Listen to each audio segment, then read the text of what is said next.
I was looking for something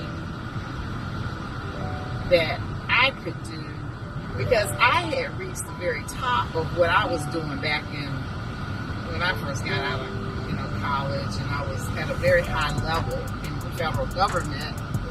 And at that time, black people didn't really go any higher than a 13, and I was like a 12 step 5 or something like that. So, I was in my 20s and I was already at the top of where I was going. So, that was disheartening. And so when I was introduced to Full of Products, and I learned that, how do I pay myself? Put yourself on God's payroll. That's the payroll you want to be on. And the sky's the limit. There's no boundaries there.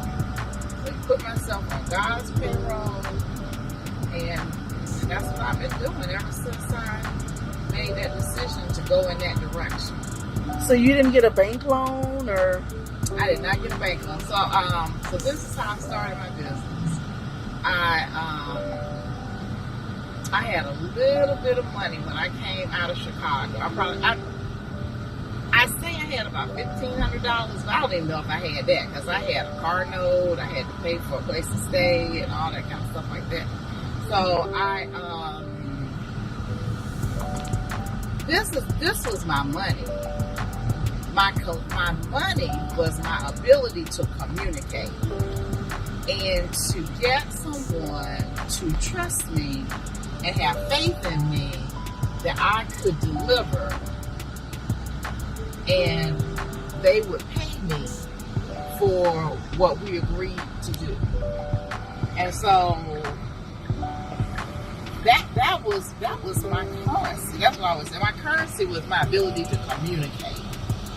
And so I had learned about networking, and I came down during the time of the Olympics, and Mr. Fuller would always say, the church is the cornerstone. That's why I was so interested to go to that church today, where that they have converted it into that those business suites. Because the black church is the cornerstone of the black community.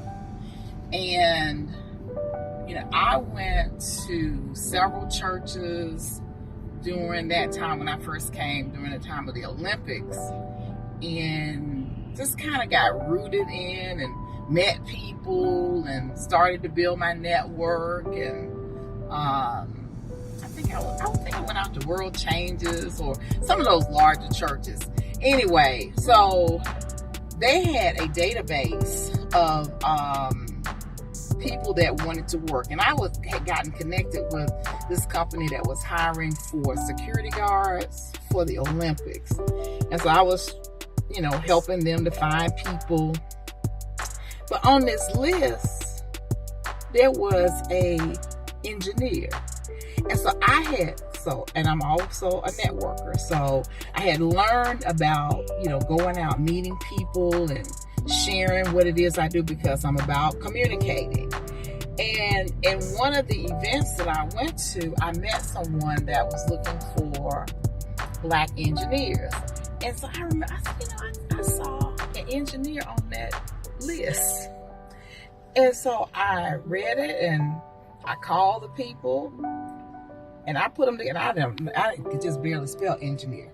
And so I put them together, and they liked the candidate, and they paid me for it. And I got like about $10,000 for the fee. And that was early on. And I had no money. So the Lord gave me that placement.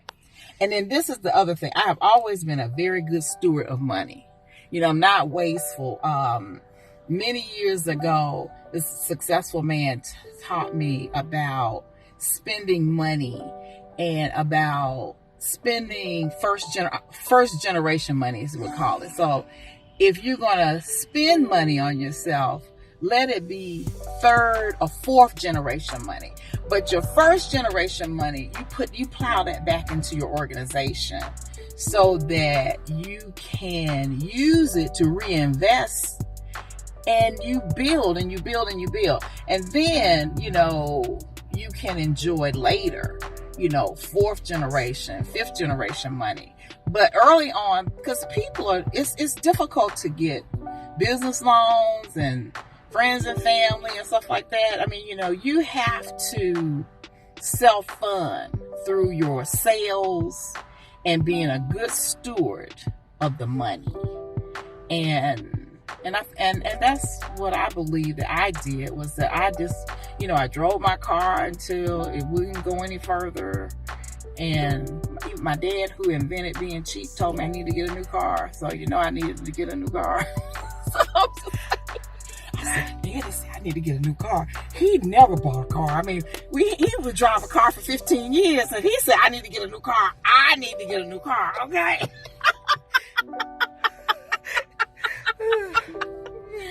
So, I mean, but I was never a keep up with the Joneses kind of person. I didn't feel compelled to spend money on things. I kept putting my money into my business and just allowing it to grow and to flourish. So, those are some of the things that I did early on to start how I started. Staffing is amazing, and I have so much fun with it, and you get a lot of experiences, and I would love to continue to work for Dover Staffing and continue to help them out. Good morning, my name is Isaac Cook. I actually started with Dover Staffing.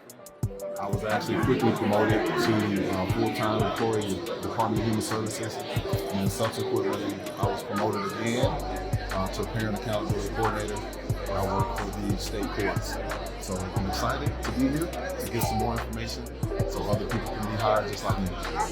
How was your experience today at the Dover Solutions workshop, EEOC compliance? It was excellent. The presenter was very thorough, gave great examples, and they were easy to apply to your work experiences. Would you recommend this workshop to someone else? 100%. Was it worth your time? I know you're very busy. It was definitely worth the time, even though I drove all the way from Tucker, Georgia. Oh, wow. Thank you. Put yourself on God's payroll. That's the payroll you want to be on. And the sky is the limit.